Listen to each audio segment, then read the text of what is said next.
자, 제가 원래 동기부여라는 걸 별로 좋아하지 않습니다. 공부는 그냥 하루하루 묵묵하게 하는 것이다. 그래서 저는 그냥이란 단어를 참 좋아하는데요. 그래서 제가 동기부여 컨텐츠는 별로 없지만 오늘은 여러분들의 동기부여를 위해서 제가 합격한 후에 생겼던 좋은 일들, 그리고 제가 겪었던 어떤 변화들을 말씀드려보고자 합니다.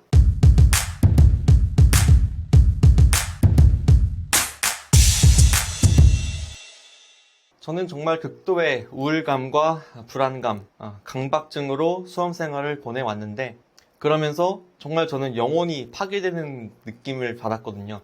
수험 생활 내내 합격 후에는 내 인생이 달라질까? 내 인생이 행복해질까?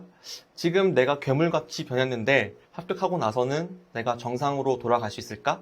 이런 의문들이 가끔씩 맴돌았거든요. 그래서 오늘은 제가 변리사 시험에 합격한 뒤에 겪었던 어떤 극적인 변화들을 좀 알려드리려고 합니다. 이 영상을 통해서 그래도 여러분들이 공부를 하시는 데 있어서 조금 동기부여가 됐으면 정말 더할 나위 없이 좋겠습니다. 변리사 시험은 2차 시험을 응시한 다음에 합격자 발표까지 보통 3개월 정도 걸립니다. 저는 이 3개월이 수험생활 때보다 더 힘들었거든요. 그러니까 공부할 때보다 더 힘들었거든요.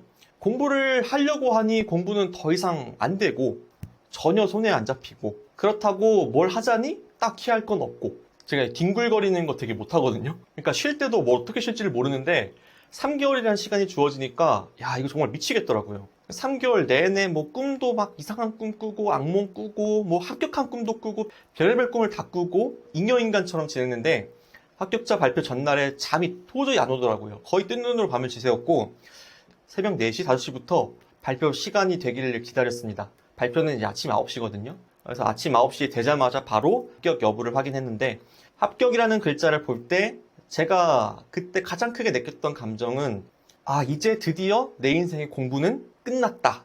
제가 굉장히 많이 울 줄 알았는데 그냥 온몸이 날아갈 듯한 어떤 해방감이 몰려오더라고요. 이게 그도 그럴 것이, 저는 정말 학창시절에 공부를 잘하고 싶었고 수능을 4번이나 치르면서 군대도 늦게 가고, 또 군대를 제대하고 나서 대학교도 3번을 자퇴하고 2번을 입학하고 1번을 재입학하고, 또 재입학한 후에 공대 복수전공과 조기 졸업을 하면서 대학교 생활도 굉장히 힘들게 빡센 시간들로 보냈고, 그러다가 취업을 해가지고 1년 정도는 좀 놀다가 직장 병행으로 공부를 시도했고, 이건 도저히 안 되겠다 싶어서 퇴사를 하고는 다시 이제 변리사 시험에 뛰어들었던 거죠.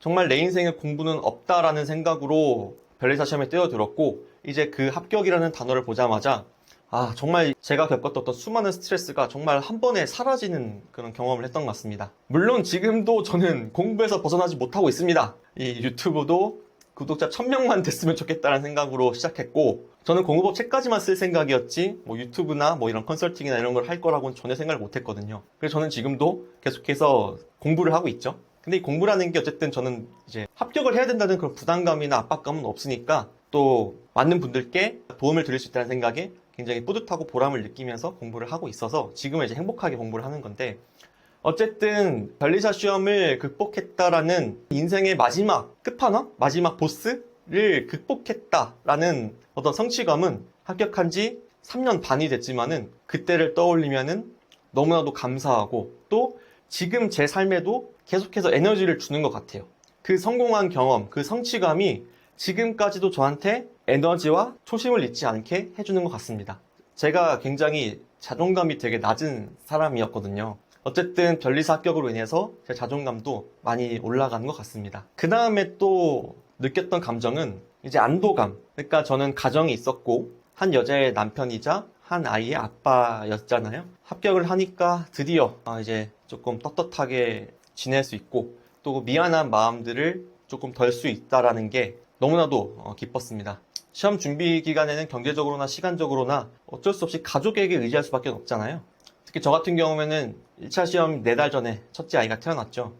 아이가 밤에 깨서 울면은 제가 봐줘야 되는데 그거를 제가 못했던 거예요. 저도 고생했지만 와이프가 정말 많이 고생을 했겠죠. 아이가 돌이 되고 걷기 시작하고 말을 하기 시작하는데도 그거를 항상 마음 편하게 볼 수가 없었거든요. 그나마 제가 할 수 있는 거는 쉴 때마다 가끔씩 애기 기저귀 갈아주고, 가끔씩 또 놀아주고, 뭐 씻기기도 하고, 그리고 주말에는 그나마 가까운 아들이 정도만 할 수 있었는데, 드디어 가족에게 이제 많은 시간을 쏟을 수 있겠구나라는 안도감이 정말 컸던 것 같습니다. 내가 너무 이기적으로 공부만 해왔고 그거에 대한 죄책감이 굉장히 컸는데 그 안도감이 너무 컸던 것 같습니다. 그래서 합격 직후에는 가족 사진을 촬영했습니다. 그래서 시간이 없다, 돈이 없다, 뭐 시험 끝나면 찍자라고 하면서 계속 미뤄왔거든요. 그래서 예쁜 가족 사진을 찍고 나니까 그래도 조금 아빠이자 남편으로서 역할을 할 수 있구나라는 뿌듯함이 참 많이 몰려왔던 것 같습니다. 그 다음에는 변리사로서 일하면서 느꼈던 어떤 감정들인데, 대기업을 다니다가 전문직을 하니까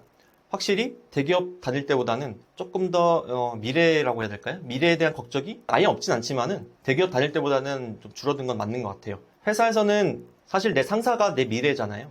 회사를 다니면은 임원이 꽃이라고 하지만은 임원이 되는 것도 뭐 내 의지나 내 능력대로 되는 것도 아닐 뿐더러 정치, 뭐 라인 이런 것도 중요한데, 일단 그런 어떤 압박감에서 벗어났다는 것, 그리고 나이 들어서도 내가 잘 먹고 잘 살 수 있을까? 회사에서 잘리면 어떡할까? 이런 불안감들이 많이 줄어든 것 같아요. 전문직은 어느 정도 경력이 쌓이면은 그게 내 커리어가 되는 거잖아요. 그리고 나이가 들어서도 꾸준하게 내가 하려는 의지만 있으면은 일할 수 있다는 장점이 있기 때문에 미래에 대해서 이 라이센스가 주는 안정감이 확실히 큰 것 같습니다. 자, 그러면서 일상이 정말 많이 180도 바뀌었는데, 공부 스트레스에서 어떻게 보면 해방된 거잖아요. 합격을 했으니까.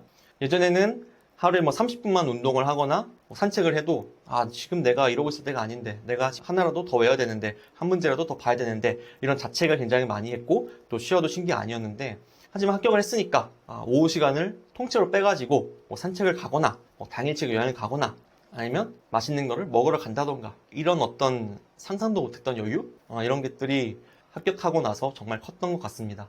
그 다음에 이제 변리사로서 일을 하다 보니까 이거는 좀 흥미로운 건데, 사실 변리사라는 직업을 많은 분들이 생소해하긴 해요. 사실 많은 분들이 변리사는 문과 전문직으로 생각하시는 분도 많고요. 또 어떤 분은 보험 관련 설계해주는 직업이 아니냐고 하시는 분도 있었어요. 근데 아니죠.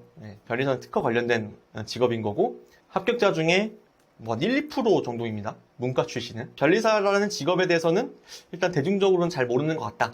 그런 생각이 많이 들었지만은, 그래도 일반적으로 변리사 시험 자체는 굉장히 어렵다라는 인식은 있는 것 같아요. 그래서 변리사 시험에 합격했다라고 하면은 그래도 주변에서 꽤 인정을 해주시는 그런 분위기가 있는 것 같아요. 또 주변에서 받게 되는 뭐 인정 같은 것들, 그러니까 뭐 친구들이 많이 축하해주고, 또 가족들이나 친척들이 좀 자랑스러워 하시기도 하고, 또 사회적인 어떤 지위? 이런 것도 솔직히 말씀드리면 대기업 다닐 때보다는 더 있는 것 같아요. 그러니까 제 자존감이 아마 올라가서 그런 것 같기도 해요. 네, 제 스스로가. 그리고 요새 느끼는 것은, 제가 변리사가 아니라 대기업을 다녔다면은 지금 이런 유튜브나 뭐 강사, 뭐 강연, 뭐 컨설팅, 그리고 뭐 책 출판, 이런 것들은 꿈도 못 꾸겠죠. 그러니까 변리사가 되면서 다양한 직업들을 조금 병행할 수 있는 그런 선택권이 있다라는 것, 그것도 굉장히 좋은 것 같아요. 그러니까 뭐 변리사 시험 강사뿐만 아니라 뭐 특허, 뭐 지식재산권, 저작권, 그리고 또 이런 것과 관련된 어떤 강의, 그리고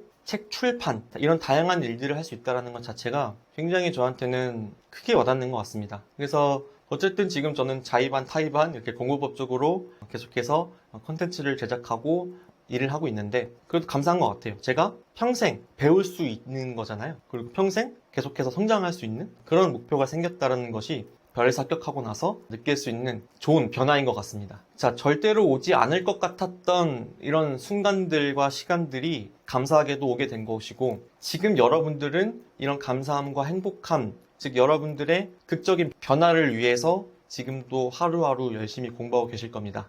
얼마나 힘들고 지칠지 알고 있습니다. 그리고 얼마나 하루하루 불안감과 초조함, 걱정, 우울감으로 보내시고 있으리라는 것도 알고 있습니다.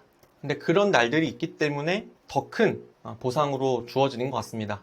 지금 이런 과정들이 굉장히 힘들겠지만은 그 끝에는 분명한 보람과 보상이 기다리고 있습니다. 그래서 여러분들 모두 꼭 합격하셔가지고 그 이후에 멋진 삶까지 활짝 누리시기를 진심으로 응원하겠습니다.